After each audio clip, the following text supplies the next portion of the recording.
الصلاة والسلام عليك يا رسول الله وعلى آلك وأصحابك يا حبيب الله. الصلاة والسلام عليك يا نبي الله وعلى آلك وأصحابك يا نور الله. درود پاک پڑھنے کے بے شمار فضائل و برکات ہیں. بہت سارے واقعات ہمیں بزرگوں کی کتابوں میں اور احادیث میں ملتے ہیں. ایک بڑا ہی نرالا اور انوکھا واقعہ یہ حدیث کی کتابوں میں ملتا ہے کہ سیدنا عبد الرحمن بن عوف رضی اللہ تعالیٰ عنہ سے روایت ہے کہ ایک دن نبیوں کے سردار مدینے کے تاجدار صلی اللہ تعالیٰ علیہ وسلم اپنے مبارک گھر سے باہر تشریف لائے اور ایک باغ کی طرف آپ نے رخ فرمایا، ایک باغ کی طرف تشریف لے گئے. حضرت عبد الرحمن بن عوف نے دیکھا کہ نبی پاک جا رہے ہیں تو وہ بھی پیچھے پیچھے آ گئے. کہتے نبی پاک باغ میں داخل ہوئے، قبلے کی طرف میرے آقا نے منہ کیا اور سر سجدے میں رکھ دیا. حضرت عبد الرحمن بن عوف نبی پاک کا دیدار دور سے کرتے رہے کہ آقا سجدے میں ہیں اور یہ دیدار کر رہے ہیں. بے قصوں کے مددگار سرکار عالی وقار صلی اللہ تعالی علیہ وسلم نے بہت لمبا سجدہ کیا. حضرت عبد الرحمن بن عوف کہتے ہیں کہ مجھے یہ خوف ہوا کہ کہیں سجدے کی حالت میں ہی تو اللہ کریم نے ان کی کہیں روح قبض تو نہیں کر لی. اتنی دیر ہو گئی نبی پاک نے سر سجدے سے نہیں اٹھایا. تو کہتے یہی خیال آتی میں تھوڑا آگے بڑھا تو اب جب میرے قدموں کی آواز نبی پاک علیہ الصلوۃ والسلام نے سنی تو میرے آقا علیہ الصلوۃ والسلام نے اپنا سر انور اٹھایا اور پوچھا کون ہے. میں نے عرض کیا یا رسول اللہ صلی اللہ علیہ وسلم عبد الرحمن. ارشاد فرمایا کیا کام ہے.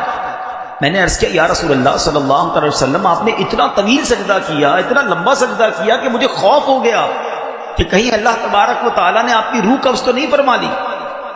تو عاشق زار کی محبت بھری بات سن کر، اپنے صحابی کی یہ پیاری بات سن کر اللہ کے حبیب علیہ الصلوۃ والسلام نے طویل سجدہ کرنے کی حکمت وجہ بیان فرمایا کہ میرے پاس جبریل امین آئے اور انہوں نے حاضر ہو کر بتایا کہ یا رسول اللہ صلی اللہ تعالی علیہ وسلم اللہ پاک فرماتا ہے کہ اے محبوب صلی اللہ تعالی علیہ وسلم جو آپ پر درود پاک پڑھے گا میں اس پر رحمت نازل فرماؤں گا، جو آپ پر سلام بھیجے گا میں اس پر سلامتی اتاروں گا. اس نعمت کا شکر ادا کرنے کے لیے میں نے اتنا طویل سجدہ کیا. اب یہاں دو باتیں سیکھنے والی ہے. ایک تو یہ سمجھ آیا کہ درود پاک نعمت کتنی بڑی ہے. درود پاک پڑھنے والے کے وارے نیارے ہو جاتے ہیں. اللہ کی رحمتیں نازل ہو، رب کی طرف سے سلامتی نازل ہو تو اور کیا چاہیے. اس پرفتن اس خطرناک دور میں جب بلائیں ہیں، وبائیں ہیں، ٹینشنیں ہیں، پرابلمز ہیں، خوف ہے اور ہر بندہ چاہتا ہے کہ وہ سیکیور رہے، صبح گھر سے جائے شام گھر خیر سے آئے، کاروبار پہ خیر رہے، گھر میں خیر رہے، فیملی میں برکت رہے. وہ کون سا طریقہ ہے جس سے مجھے یہ سیکیورٹی مل جائے؟ مجھے بتاؤ کہ جس کے سر پر رحمتوں کا سایہ رہے اسے پھر کیا پرابلم ہے. اور اللہ کی رحمت کس کے ساتھ ہے کہ جو ایک بار درود پاک پڑھے اس پر 10 رحمتیں نازل کی جاتی ہیں. تو پھر کیوں نہ چلتے پھرتے اٹھتے بیٹھتے گاڑی چلاتے موٹر سائیکل چلاتے جب فارغ وقت ملے بندہ درود پاک کا ورد کرتا رہے تاکہ سیکیورٹی رحمتیں برکتیں ساتھ رہے.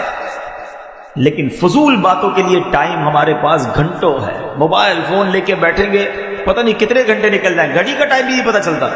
ٹی وی آن کیا اب پتہ نہیں کب بند ہوگا. اتنا فضول اور گناہوں بھرا وقت لوگ گزارتے ہیں مگر ذکر و درود کے لیے ٹائم نہیں نکالتے. اس حدیث سے ایک اور بات سیکھنے کو ملی کہ درود پاک پر جو رحمتیں اور برکتیں ملنی ہیں نبی پاک علیہ الصلوۃ والسلام اس سے کتنا خوش ہوئے کہ آقا نے اپنی امت کو ملنے والی اس نعمت پر طویل سجدہ کیا، شکر کا سجدہ کیا. امتی کا کام کیا ہے؟ ہمیں بھی تو سجدہ شکر ادا کرنا چاہیے کہ یا اللہ تیری رحمت ہے، اتنا تھوڑا سا کام کرتے ہیں اور تو اتنی رحمتیں نازل فرماتا ہے، تیری اس نعمت پر ہم بھی شکر ادا کرتے ہیں. اور تیسری بات کہ نبی پاک کو ہم سے پیار کتنا ہے، ہم سے محبت کتنی ہے. درود آقا پر پڑھیں رحمتیں ہم پر نازل ہوں گی، سلامتی ہمیں ملے گی اور آقا اس کے شکرانے میں سجدہ کر رہے ہیں. تو پھر ہم کیوں نہ درود پاک سے پکی اور سچی محبت کریں. شعبان کا مہینہ یاد رہے کہ اس مہینے کو ماہ درود بھی کہتے ہیں. جی ہاں، کیونکہ جو درود پاک کی مشہور آیت ہے نا، آیت درود جس کو کہتے ہیں، ان اللہ وملائکتہ یصلون علی النبی یا ایھا الذین آمنوا صلوا علیہ وسلموا تسلیما، مل کر پڑھیں، صلی اللہ علی النبی الامی وآلہ صلی اللہ علیہ وسلم صلاۃ و سلام علیک یا سیدی یا رسول اللہ۔ یہ آیت درود بھی شعبان میں نازل ہوئی ہے، اور شعبان کے بارے میں میرے آقا کیا فرماتے ہیں؟ شعبان الشہری، شعبان میرا مہینہ ہے، یہ مہینہ آقا کا، یہ مہینہ درود کا مہینہ۔ پھر کیوں نہ ہم درود پاک کی کثرت اپنی عادت بنائیں؟ تو آئیے مل کر نیت کرتے ہیں کہ انشاءاللہ ہم نبی پاک علیہ الصلوۃ والسلام کی بارگاہ میں روزانہ کثرت کے ساتھ درود پاک پڑھیں گے۔ صلو علی الحبیب صلی اللہ تعالی علی محمد صلی اللہ علیہ وسلم۔ آج جو میرا بیان ہے اس کو آپ نے بہت غور سے سننا ہے۔ آج یوں سمجھیے کہ آخرت کا اکاؤنٹ جو ہے وہ کیسے بھرا جا سکتا ہے، کس طرح زیادہ سے زیادہ نیکیاں آسان طریقے سے کمائی جا سکتی ہیں، یہ آج اس بیان کا ٹاپک ہوگا۔ اگر آپ توجہ سے سنیں گے تو انشاءاللہ اللہ نے چاہا آپ کو کچھ ایسے طریقے مل جائیں گے جس سے آپ ڈیلی بیسس پر اپنے نامہ اعمال میں نیکیوں کا اضافہ کر سکیں۔ دیکھیں عقل مندی کیا ہے، پہلے یہ سوچئے۔ لوگ کہتے ہیں یار فلاں برتھ ڈے آج میری، 20ویں برتھ ڈے، 30ویں، 40ویں، انجوائے کرتے ہیں، پارٹی کرتے ہیں۔ حقیقت پتہ کیا ہے کہ جب برتھ ڈے آتی ہے نا، اس کا مطلب یہ ہے کہ ہماری زندگی کا 1 سال کم ہو گیا۔ ہر گزرنے والا دن ہم اپنی موت کے قریب ہو رہے ہیں نا۔ عقل مندی کیا ہے کہ جب ہم اپنی موت کے قریب ہوتے جا رہے ہیں، امتحان کا دن قریب آ رہا ہے، تو ہماری تو نیکیاں بڑھنی چاہیے نا۔ اللہ کی بارگاہ میں پیش ہونا ہے تو ہر گزرنے والے دن کے ساتھ ہمارے نیکیوں میں اضافہ ہونا چاہیے۔ مگر بدقسمتی یہ ہے کہ دن گزر رہے ہیں، قریب ہو رہا ہوں موت کے، آخرت کے، مگر لگتا ایسا ہے کہ ہر روز اکاؤنٹ مائنس میں جا رہا ہے، گناہ بڑھ رہے، نیکیوں میں کمی ہے۔ تو اگر یہی حال رہا تو پھر تو گناہ کا انبار لگ جائے گا، نیکیاں تو ہوں گی نہیں ہاتھ میں، بنے گا کیا میرا؟ تو آج کے بیان میں ہم نے یہ سمجھنا ہے کہ ہمارے اسلاف بزرگان دین شب و روز کیسے گزارتے تھے، اور ان کے ذہن میں کیسا یہ بات ذہن میں بیٹھی ہوئی تھی کہ آخرت کی تیاری کو فوکس کرنا ہے۔ حضرت رابعہ بصریہ رضی اللہ تعالیٰ، بہت بڑا نام ہے، یہ ایسی خاتون ہے جو ولیہ ہیں، 2 صدی ہجری کی مشہور ولیہ۔ آپ رحمت اللہ تعالیٰ علیہ، اللہ پاک اور اس کے پیارے حبیب علیہ السلام سے بڑی محبت کرنے والی اور خوف خدا میں رونے والی، عبادت گزار، شب بیدار خاتون تھی۔ آپ نے 50 سال ایسے گزارے کہ نہ بستر پر لیٹ کر آرام کیا، نہ تکیے پر سر رکھا۔ آپ کی خادمہ حضرت عبدہ بنت شبال رحمت اللہ تعالیٰ علیہ فرماتی ہیں کہ حضرت رابعہ ساری رات نماز میں مصروف رہتی، صبح فجر سے پہلے مصلی پر لیٹ جاتی، کچھ ہی دیر کے بعد گھبرا کر اٹھتی اور خود سے کہتی، نفس تو اس ناپائیدار دنیا میں کب تک سوتا رہے گا؟ دنیا تو تنگی کا گھر ہے، پھر یہاں اتنی نیند کیوں؟ آج کچھ دیر جاگ لے، نیکیاں کما لے، قبر میں میٹھی نیند سو جانا، وہاں قیامت تو کوئی نہیں جگائے گا۔ عمل یہاں کر لے، آرام وہاں کرنا، پھر اٹھ کر عبادت میں مصروف ہو جاتی۔ آپ رحمت اللہ تعالی علیہ نے ساری زندگی ایسے ہی گزاری۔ وہ شاعر کہتے ہیں نا، جاگنا ہے جاگ لے، افلاک سائے تلے، جاگنا ہے جاگ لے، افلاک کے سائے تلے، حشر تک سوتا رہے گا خاک کے سائے تلے۔ ایک بزرگ کا قول بڑا پیارا ہے، اللہ اکبر، اللہ کرے کہ اس قول کے ہم مصداق بن جائیں۔ وہ فرماتے ہیں، زمین کے اوپر کام، زمین کے اندر آرام۔ زمین کے اوپر ایسا کام کر لو میٹھے اسلامی بھائیوں کہ جب زمین کے اندر جائیں نا تو وہاں جو خوش نصیب ہوں گے نا، جس سے اللہ راضی ہوگا، اس کو فرشتے پتہ کیا کہیں گے؟ نم کا نومۃ العروس، سو جا کہ جیسے دلہن سوتی۔ بس قیامت تک اس کے مزے ہوں گے۔ حضرت رابعہ بصریہ فرماتی ہے کہ ایک رات سحری کے وقت میں نے کچھ تسبیحات پڑھی، پھر سو گئی۔ خواب میں دیکھا کہ ایک ہرا بھرا درخت ہے جو اتنا بڑا ہے اور حسین ہے کہ میں بیان ہی نہیں کر سکتی، کمال کی جگہ تھی۔ اللہ کہے اس کے ہاتھ میں 5000 کے نوٹوں کی گڈی ہو اور وہ کہے جتنے درود پڑھو گے اتنے 5000 روپے دوں گا۔ اب تمہاری مرضی ہے جب تک پڑھنا ہے، سچ بتائیں کتنی دیر پڑھیں گے؟ اس کی نوٹوں کی گڈیاں ختم ہو جائیں گی، ہمارا درود بند نہیں ہوگا، ہر درود پر 5000۔ وہ کہہ رہا ہے جتنے پڑھو گے دیتا رہوں گا، پیسے ختم نہیں ہوں گے، بولو کتنے چاہیے۔ اپنے دل سے پوچھیں ہم کتنے درود پڑھیں گے۔ اچھا، یہ تمام دنیا کے کاموں میں ہمارا مائنڈ سیٹ ہوتا ہے کہ یار اگر کہیں سے فائدہ آ رہا ہے، جیسے مثال کے طور پہ کچھ لوگوں کا سیزن ہوتا ہے نا، رمضان کے آخر میں 15 رمضان کے بعد درزیوں کا سیزن ہوتا ہے، وہ رات بھی جاگ رہے ہیں دن بھی جاگ رہے ہیں، کیوں بھائی عید کے کپڑے بنانے ہیں؟ بندہ کہے یار آرام کر لو بھائی، ابھی تو کام کا ٹائم ہے۔ مٹھائی والوں کی چاندی ہوئی بھی ہوتی ہے، عید کی رات کو ساری رات مٹھائی کی دکانیں کھلی، کیوں کھلی بھائی؟ سیزن ہے۔ اسی طرح ہر سیزن میں، ابھی مثال کے طور پہ سردیاں آ رہی ہیں تو اب گیزر والوں کا، ہیٹر والوں کا، کمبل والوں کا، ڈرائی فروٹ والوں کا سیزن شروع ہو جائے گا۔ اپنے سیزن کو کوئی مس نہیں کرتا کہ یار سیزن میں محنت کرنی ہے کیونکہ مل رہا ہے۔ یا نبی پاک فرما رہے ہیں کہ بندہ جب تک درود پڑھتا ہے فرشتے اس پر رحمتیں بھیجتے رہتے ہیں۔ میں آپ سے پوچھتا ہوں، مجھے 5000 کا نوٹ ملے وہ زیادہ اچھا یا فرشتے مجھ پر رحمت بھیجیں وہ زیادہ اچھا ہے؟ اور کیا فرمایا؟ جب اب بندے کی مرضی ہے کم پڑھے یا زیادہ۔ اب خود سوچ لیں ہم کتنا درود پڑھتے ہیں، ہم کتنا ذکر کرتے ہیں۔ سچی بات پتہ ہے کیا ہے؟ جب آپ کو اپنے کام کاج کے سیزن کا پتہ ہے نا کہ سیزن میں محنت کر کے زیادہ کمانا ہے، تو کاش یہ ذہن بن جائے کہ جب تک میری سانسیں ہیں میرا سیزن لگا ہوا ہے۔ ہاں، مرنے کے بعد نیکی نہیں ہو سکے گی، مرنے کے بعد تو بندہ تمنا کرے گا کہ اے اللہ دوبارہ دنیا میں بھیج دے، 2 رکعت پڑھ لوں، اے اللہ دوبارہ بھیج دے میں ایک بار سبحان اللہ کہہ لوں۔ پھر موقع نہیں ملنا، زندہ ہے کر لے جتنی نیکیاں کرنی ہیں۔ مولا علی شیر خدا کرم اللہ تعالی وجہ الکریم فرماتے ہیں آج عمل کا دن ہے، کل حساب کا دن ہوگا۔ کل عمل نہیں ہو سکے گا۔ Today is the time of action and tomorrow will be the time of accountability. اس وقت ایکشن نہیں ہو سکے گا، عمل ابھی ہو سکتا ہے، ابھی کرتے نہیں ہیں، ٹائم ہے پھر بھی نہیں کر رہے۔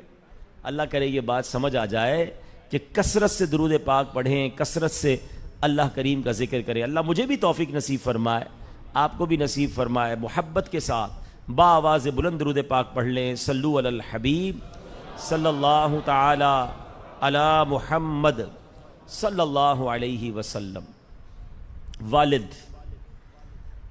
والد جو ہے یہ اللہ کی کتنی بڑی نعمت ہے۔ قرآن مجید فرقان حمید والدین کے بارے میں کس طرح ہماری رہنمائی فرماتا ہے۔ اللہ قرآن میں فرماتا ہے وَبِالْوَالِدَيْنِ إِحْسَانًا، اور ماں باپ کے ساتھ بھلائی کرو۔ یہ قرآن پاک کا ایک عمومی اسلوب ہے کہ کئی مقامات پر ایسا ہے کہ اللہ پاک کی عبادت کا حکم دیا جب رب نے، تو والدین کے ساتھ نیکی اور بھلائی کا حکم بھی ارشاد فرمایا۔ مثلاً فرمایا وَقَضَىٰ رَبُّكَ أَلَّا تَعْبُدُوا إِلَّا إِيَّاهُ وَبِالْوَالِدَيْنِ إِحْسَانًا، اور تمہارے رب نے حکم فرمایا کہ اس کے سوا کسی کی عبادت نہ کرو اور ماں باپ کے ساتھ اچھا سلوک کرو۔ 21ویں پارے میں فرمایا انشکر لی ولوالدیک، کہ میرا اور اپنے والدین کا شکر ادا کرو۔ ایسے اور بھی کئی مقامات ہیں جہاں اللہ نے اپنی عبادت کے ساتھ والدین کے ساتھ بھلائی کا حکم دیا۔ اب مفتی احمد یار خان نعیمی رحمۃ اللہ تعالی علیہ اس کی بڑی پیاری وجہ بیان کرتے ہیں۔ آپ فرماتے ہیں کہ نمبر پہلی وجہ، ماں باپ فیض الہی کا پہلا واسطہ ہے۔ یعنی اللہ پاک کی جتنی بھی نعمتیں بندے کو ملتی ہیں نا، وہ کب ملتی ہیں؟ جب وہ پیدا ہوتا ہے۔ ہم دنیا میں آئے تو ساری نعمتیں ملی نا، تو سبحان اللہ بندے کی پیدائش کس کے ذریعے ہوتی ہے؟ والدین کے ذریعے ہوتی ہے۔ گویا ہر نعمت، ہر طرح کے فیض ملنے کا پہلا واسطہ ہمارے والدین ہیں۔ وہ نہ ہوتے تو ہم نہ ہوتے، ہم نہ ہوتے تو یہ دنیا، یہاں کی تمام نعمتیں پھر ہمیں کیسے ملتی؟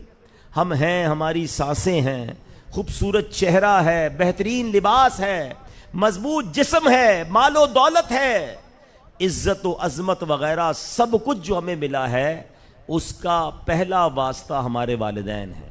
تو یہ بات ہمیں سمجھنی ہے۔ اس لیے اللہ نے اپنے حقوق کے ساتھ، اپنی عبادت کے ساتھ جب بات کی ہے تو والدین کے حقوق کی بات کی ہے۔ دوسری وجہ مفتی صاحب لکھتے ہیں کہ ماں باپ کے ہم پر جو احسانات ہیں نا، اس میں اور اللہ پاک کے احسان و انعامات میں کچھ مشابہت ہے. مثال کے طور پر اللہ پاک اپنے بندوں کو پالتا ہے، نعمتیں عطا فرماتا ہے، بارش برستی ہے، پھل پھول کھلتے ہیں، سبزے اگتے ہیں، دانے نکلتے ہیں، اناج بنتا ہے.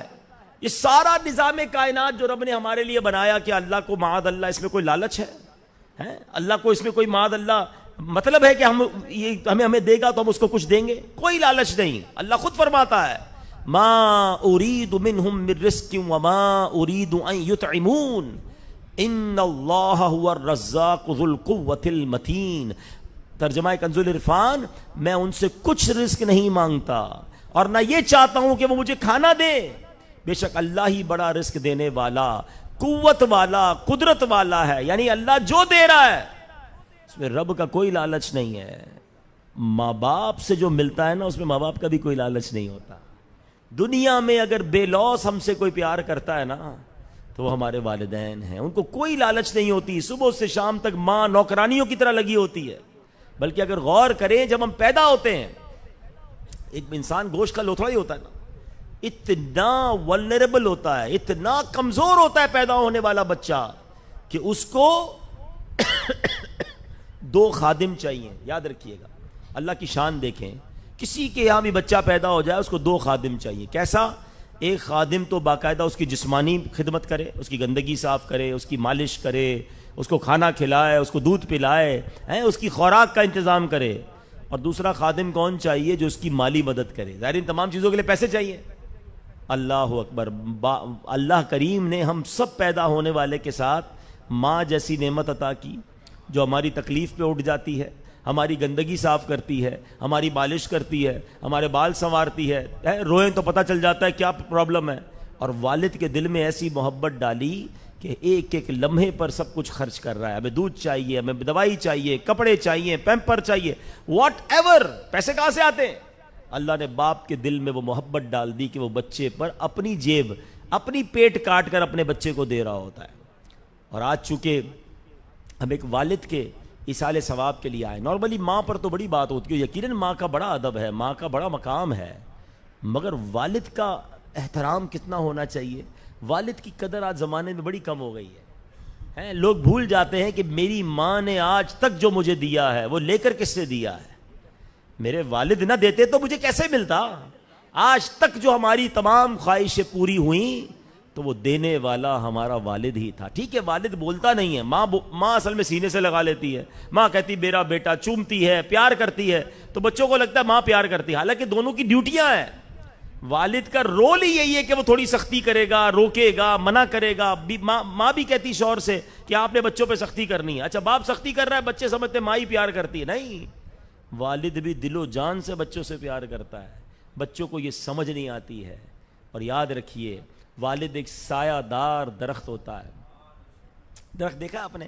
درخت کے نیچے جائیں تو کیا ملتا ہے؟ چھاؤں. مگر آپ نے کبھی درخت کے پتوں کے اوپر دیکھا ہے؟